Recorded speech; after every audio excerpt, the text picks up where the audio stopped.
Welcome to Season 2 of How to Not Kill Your Community, a podcast of the Delaware Community Foundation. Join us in exploring how the choices we make impact the well-being of our families and neighbors. This season, we'll bring together experts in volunteering, entrepreneurship, public transportation, and even joy to tackle one essential question: how do we not kill our community? Welcome back again to Season 2 of How to Not Kill Your Community, the DCF podcast. I am thrilled today to be welcoming Lauren Camp-Gates. Welcome, Lauren. Thank you. And Lauren is going to talk to us about people with disabilities. But let me give you a little bit of background on Lauren. The executive director of the Down Syndrome Association of Delaware, where you began as a volunteer initially in 2012. So you've been there long time. Yes. That's all right. Youngest ever national board president of the Down Syndrome Affiliates in Action. Here's a really cool thing. Founder of Down to Box, a national nonprofit with 13 locations providing inclusive fitness and boxing programs. We may get to that. Okay. If not, we'll talk about it off the camera. And a 40 under 40 honoree by Delaware Business Times in 2021. Welcome. Thank you. So, Lauren, let's start with this. We're at a time where nonprofit budgets are incredibly squeezed and priorities for government are evolving and changing and shifting. We don't quite know where they're going. Why should we focus resources and our attention on people with disabilities? Make the case. Sure. So disabilities are part of everyone's life. Whether it's a part of your life now, you may have a disability or know someone that has a disability.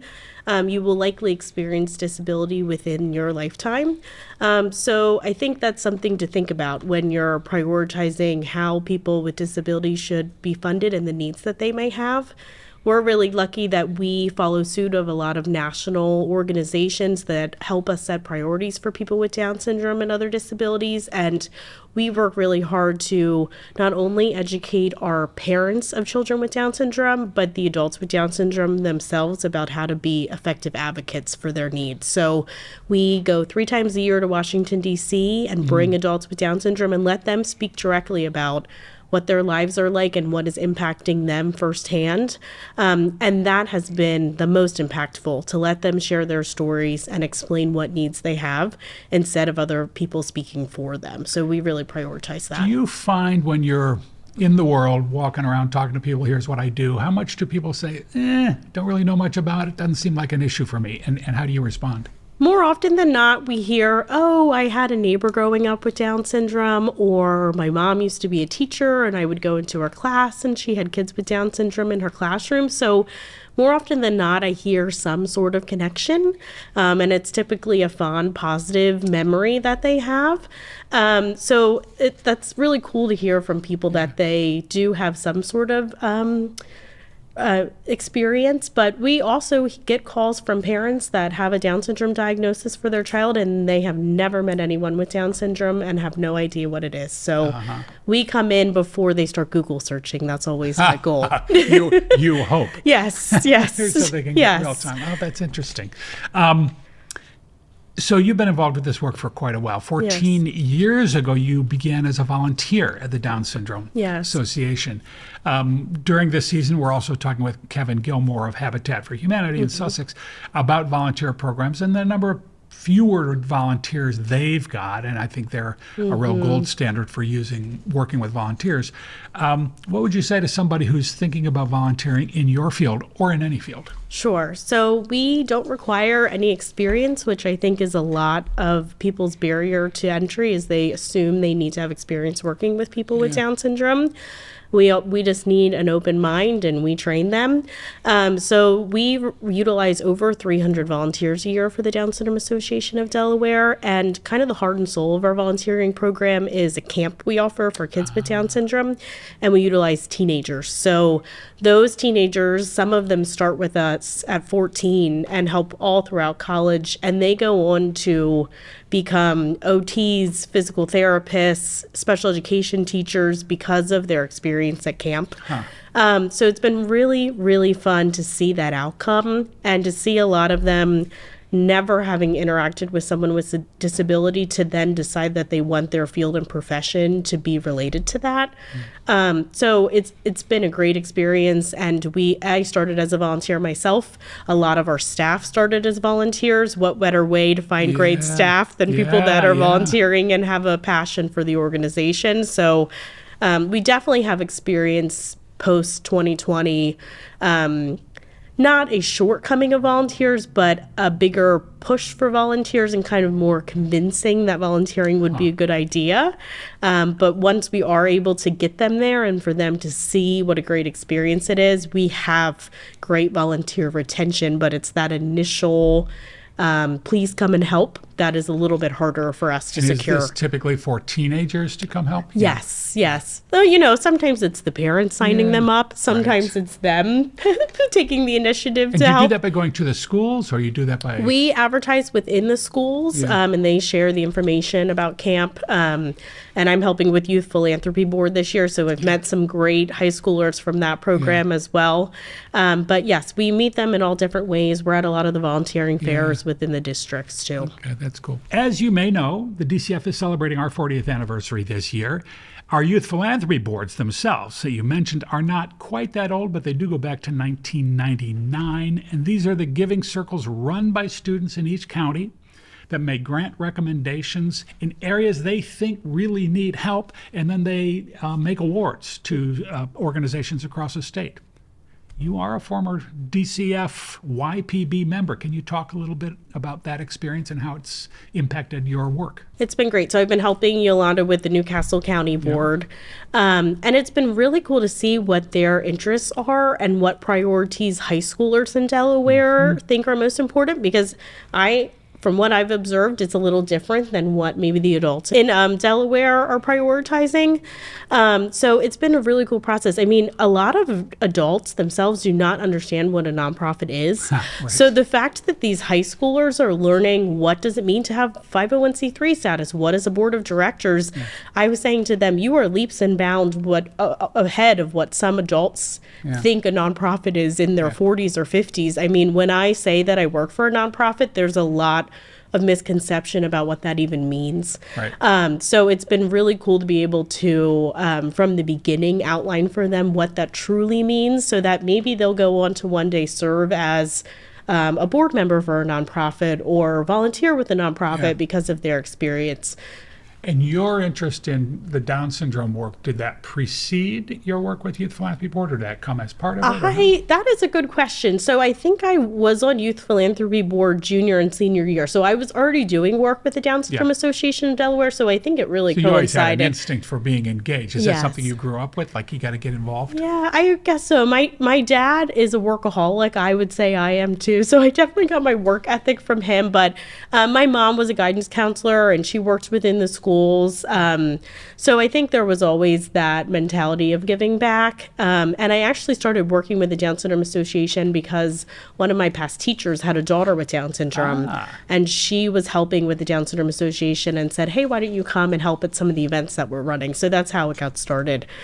So speaking of you being a workaholic, let's talk about Down to Box. Okay. Explain what that is and why you're doing that. Sure. So I personally got into boxing several years ago and loved it.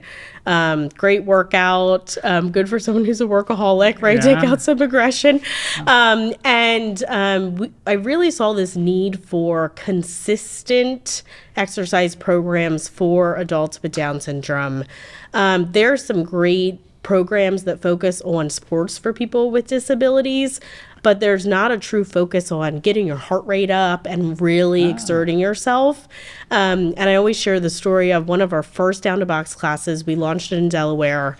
One of the adults with Down syndrome, she was probably 35, came up to me and the co-founder, John, and was like, there is so much water coming off of me. I don't know what this is. And she was 35 and had never sweat before. So just really holding high expectations for what they're capable of and truly exercising. And something beyond just a team camaraderie sport, but actually physically exerting yourself was something that I think a lot of the adults hadn't experienced before. And a big thing for Down to Box is we want to make sure that the program is within a gym within the community, right? Okay. We don't want it to be in a rec room, in a community building far away. We want them to be in the gym with the typical boxers in the community. And that's really where the connection with the other gym goers is. And who doesn't want to work out at a boxing gym with a boxing bag and the ring and all of that? That's a whole experience, right? So that's a big part of it, is we want from the beginning for them to be ingrained within the community and go to their typical boxing class like everybody does. So that leads into something. So Delaware has a diverse nonprofit sector. Yes. How can nonprofits and why should nonprofits be more intentional about how they work with people with disabilities? So I think there's the initial barrier is folks assume that it's going to be difficult. Yeah. And I think sometimes that preconceived notion of, oh, I need to act a certain way or do a certain thing actually limits their ability to engage with those folks from the beginning. We often say with our volunteers, ignore any of your preconceived notions about what it's like to be with someone with a disability and just speak to them like anyone else and interact with them like anyone else. A lot of our adults with disabilities have jobs and girlfriends, and they find their parents annoying. Like, connect with them like you would anybody else, right? And just talk to them about what their life is like. And I think that effort of just trying to interact with person to person makes much bigger impact than coming in and being concerned, oh, I'm not sure if I am going to do something wrong or if I'm going to say something wrong. So acting typical in any interaction you would have with someone new that you're meeting, I think, is the easiest advice. Okay, that's good. So the Down Syndrome Association has been receiving grants regularly from the Arsht Cannon Fund. And the Arsht Cannon Fund is a fund within the DCF family that has for almost 2 decades been providing support exclusively to Latino Hispanic communities. Very important leadership they've provided in that. Can you talk about the program that Arsht Cannon has funded and what you've accomplished? So yes, we've been a great partner with Arsht Cannon, and they've gratefully funded our Spanish outreach coordinator, Ari. Ari actually was a teen mom herself. She serves as a Spanish outreach coordinator, now has a son in his 20s. And she really meets the Spanish-speaking families where they're at. They are not checking email, not on Facebook, and Ari will call and text families directly. She will handwrite notes and send them to them. So that grassroots advocacy is really what we needed within our Spanish-speaking community specifically. And Ari does a great job of that. When we opened up our office in Milton, we obviously expanded our Spanish-speaking families network. And we're working really hard to get into the Sussex County hospitals to make sure that those prenatal and postnatal diagnoses are referred to our team, because we've noticed a lag within Sussex County referral specifically that we'll meet families when maybe the baby's 6 months. So why are we not connecting with those families when they do receive the prenatal diagnosis, and working really hard to have early interaction with those providers? That's great. So we're going to need to wrap here. These things go amazingly fast. What else should people know, both about the community you work with and your organization? And how can they get in touch with you if they want to know more? Sure. So we always welcome volunteers, and that can look anywhere from helping with childcare for an event to helping us mismatch socks for Rock Your Socks. So for World Down Syndrome Day. So wide variety of ways to get involved, and we can meet people where they're at and where their interests lie. The Down Syndrome Association serves over 700 people with Down syndrome in the state, and we've worked really hard to figure out that there are 700 people with Down syndrome in the state themselves. But we would love to connect with someone. Even if you don't have a connection to Down syndrome specifically, there's multiple ways to become involved. And what's your website? DSADelaware.org. We're very active on Facebook and Instagram as well. That's great. Well, Lauren, thanks so much for joining us and demystifying things a little bit and helping us understand why do we need to pay attention. Thanks for having me. Thank you. Thanks. How to Not Kill Your Community is produced by 1440 Film Company and the Delaware Community Foundation, celebrating our 40th anniversary this year. Since our founding in 1986, the DCF has granted more than $530 million to 4,000 organizations by maximizing the giving of thousands of Delawareans. Learn how you can make more possible at www.delcf.org.